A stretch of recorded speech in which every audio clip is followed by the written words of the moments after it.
I get a little bit inspired when we are driving through just and walking down here next to the lake, because I passed by here many times when I was younger, when we were going to a different ski resort. When we were going from like Verbier and going around the mountain and going to Chamonix, that's like when we passed by Lausanne. So I remember many times passing by in the city. But these years when I was traveling around in Europe and making ski films was something that I remember strongly, and it was happy years in many ways, because you went up on the mountain and it was you and a couple of skiers. It was very, very small productions, and then you used the limitations of the mountain, and it was always you were very present when you were filming skiing, because there was a risk involved, a danger involved. So it was intense and something you did with your friends. So I get happy when I am reminded about it.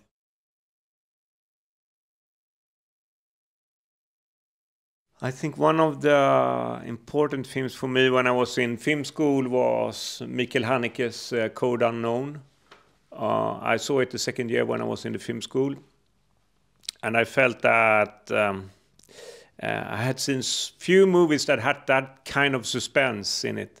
You often talk about that Hitchcock is the master of suspense, but for me, Michael Haneke is the master of suspense.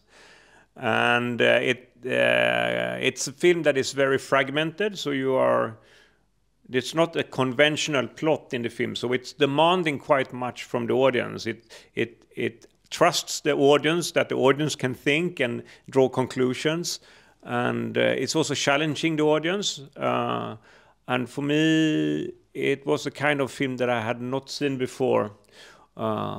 And then I started to follow Michael Haneke's work. I saw the film that I had done before, Code Unknown, and every time he had done a new film, there was something that I immediately went to the cinema to see. So it was basically the art of Michael Haneke that shaped me a lot when I was in film school and to the person that I am today.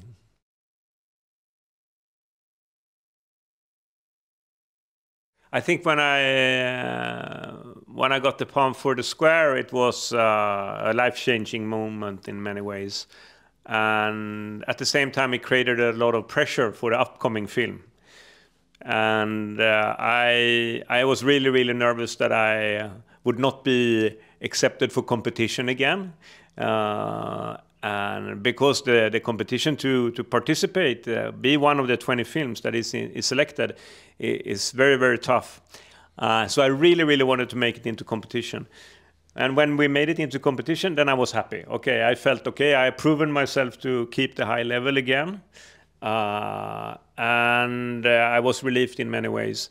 And then when we won the Palm for Triangle of Sadness, I had a different feeling than the first time, because it didn't increase the pressure on me. It rather took away pressure. So I felt, okay, now I've had it 2 times. It's also, how to say, the first jury did a good choice. Also, the second jury is saying then. So it was something about that. So I felt freer, actually, as a filmmaker after the second Palm.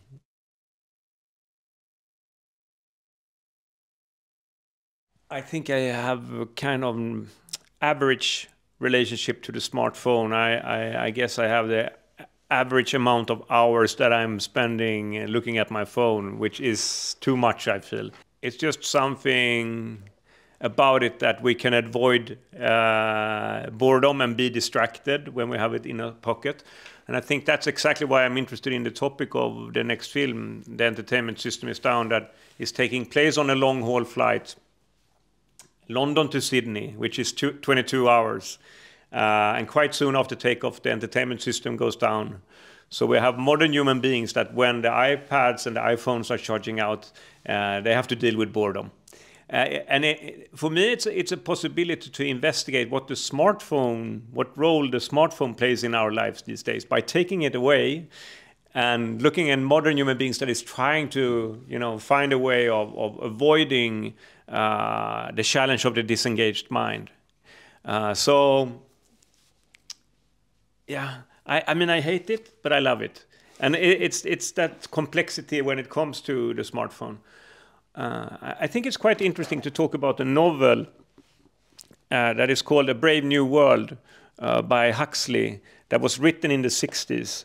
And this novel was written not too far away from 1984 by George Orwell. And there was a literature professor that was writing a thesis when he compared A Brave New World with 1984. And in 1984, it's a totalitarian state that is controlling the civilians by violence and by a totalitarian power. But in A Brave New World, the citizens are controlled by an entertainment machine that they love. And this novel was written in the 60s. And 1984, this literature professor said, okay, we didn't end up in 1984, in George Orwell's 1984. We ended up in A Brave New World.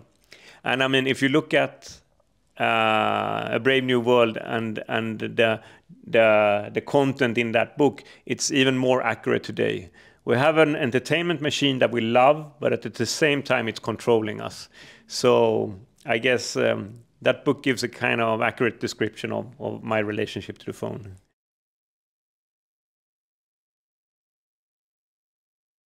Liked quite much to be in juries and watch films in that intense way as you do when you are participating in a jury.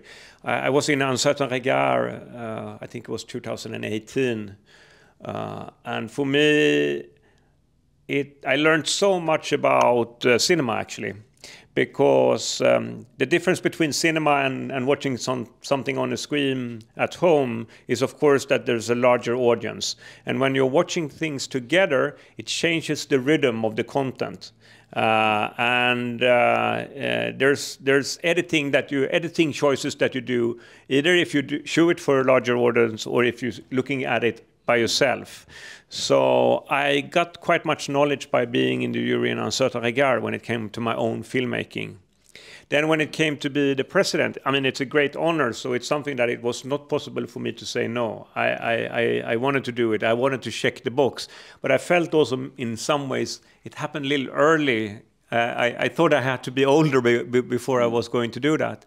It's a different pressure to be the president in the jury in competition than just participate in the jury in Un certain regard.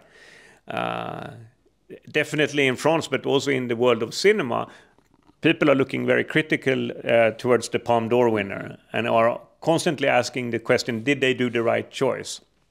So there's an amount of pressure to have that role. But it was a pleasant time, but it was also very exhausting, I must say. It was exhausting. But today I'm very happy. I think I'm happy with the decisions we made.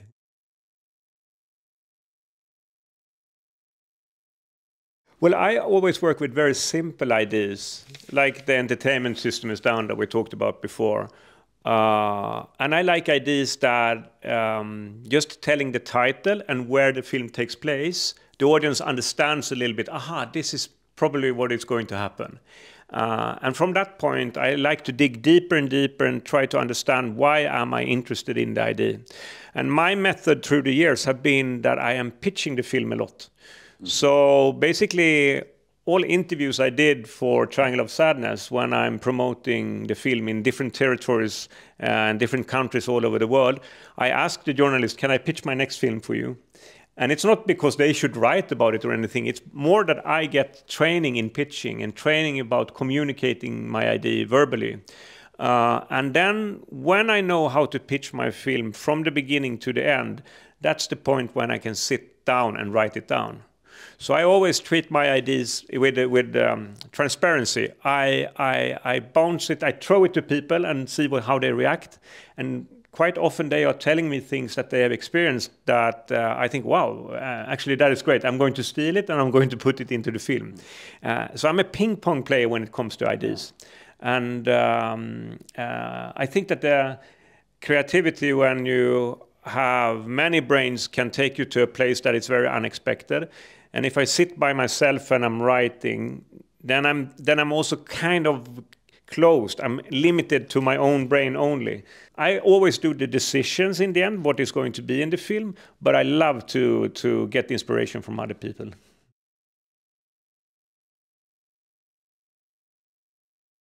if we go back to, for example, Force Majeure or Snow Therapy, as the title was in France, once again, it's a film that starts with a very simple premise. A father that runs away when he should have protected his family.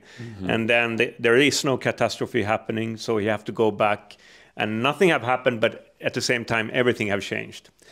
And then I started to look into, when it comes to that film, the expectation of being a man, the expectation of being a woman, the social contract that you are signing into when you are living in a couple relationship and so on. I have a thematic that is kind of clear, and then I'm just thinking about what kind of experiences do I have myself where similar things have happened, when I have been dealing with something that is maybe touching the subject. And I see if I can use it. And the reason that I think it's important to use my own experiences, I always think there's a reason why I remember it. So it can be a small fragment of a situation that seems trivial, but I have not forgotten it. Yeah. So I have to trust that therefore there's something that interests me. And those memories very often becomes quite good scenes. But I'm sorting between all these different ideas and deciding which of these memories that fits into the films. And sometimes I have like an idea that I think would fit into the film, or a memory that I think would fit into the film. And in the end, I have to let it go. But okay, I carry it with me, and let's see if there's another film where I can use it. I mean, I'm also a teacher or a professor in the film school in Gothenburg, a bachelor in film directing. And I always try to ask the students, go to your own life. What have you experienced? What do you feel is important to you? Because I think that is the complete opposite of artificial intelligence. Artificial intelligence is going to sum up what everybody have experienced and create something that is the common denominator. But if you go to your own life, there's a very unique aspect of what you have experienced. So that is going to make your ideas and your expression unique. Because it's only you that have experienced exactly in the same way that you have done it. But at the same time, it's probably going to be universal in some way.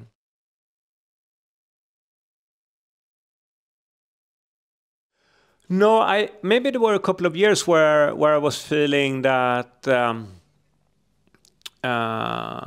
that everybody was starting to look at our screens at home instead, and it was maybe a period where cinema was not sure about its own identity. But I think now that everybody have realized that is working in this industry, that the unique part of cinema is that we are watching together.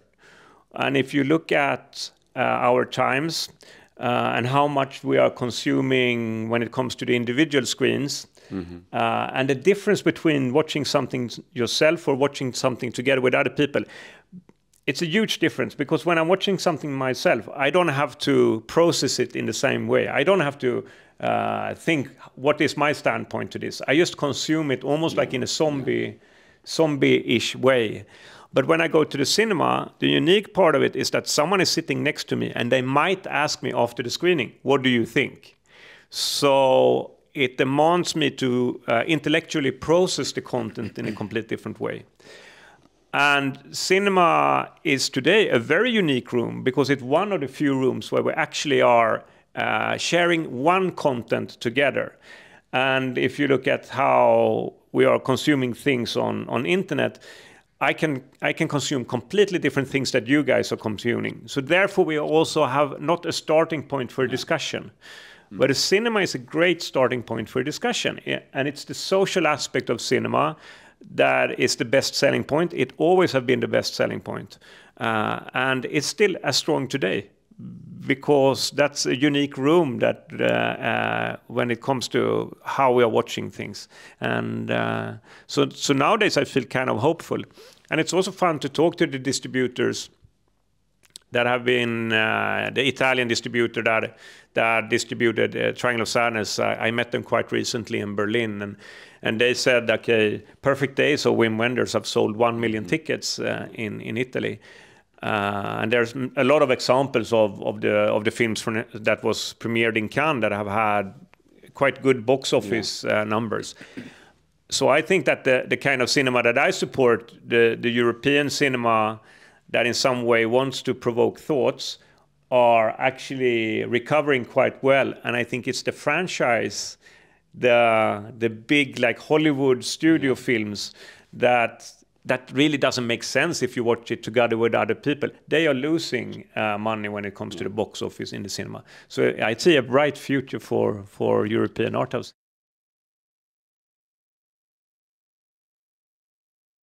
Oh yeah, I have not thought so much about it, but of course AI will become better and better and manage to do something that is going to be unique enough to give us an experience and maybe enjoy and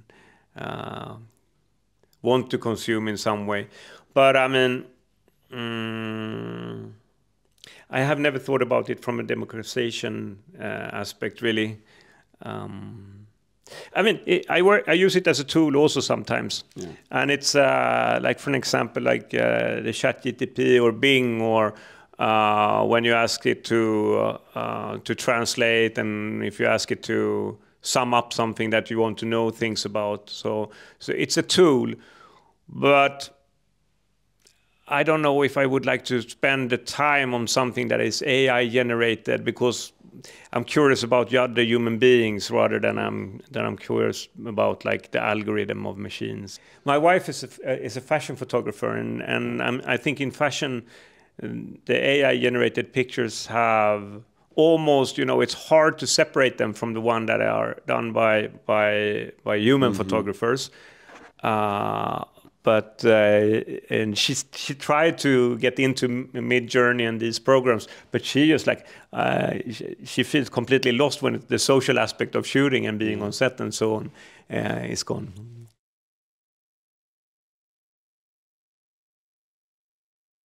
For many years, it have been media. Traditional media have changed because of the competition from social media, and that I feel that what I see in the media, in news media, and what I see on the internet is a complete different world than I experience when I'm not on the internet or when I'm not reading the papers.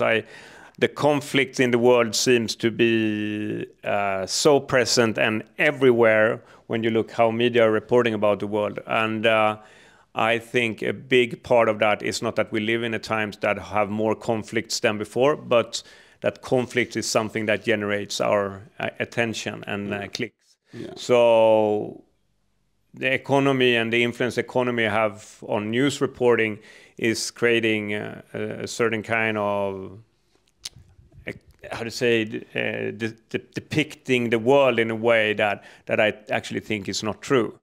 So it's something about that I get provoked by and worried about.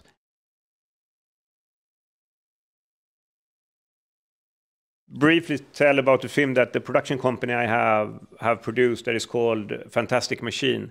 That is the history about the camera. And it starts with camera obscura, and it goes to the first still image camera, and it goes to the first moving image camera. And it follows the development with television and mass medium going into the times of internet and so on. And it's so interesting to see how economical forces are influencing how we are using the camera, what kind of images that gets an impact and so on. So that is something that I think that we have to be aware of, and maybe also go down to primary school and start to teach the next generation how to decode the images of today.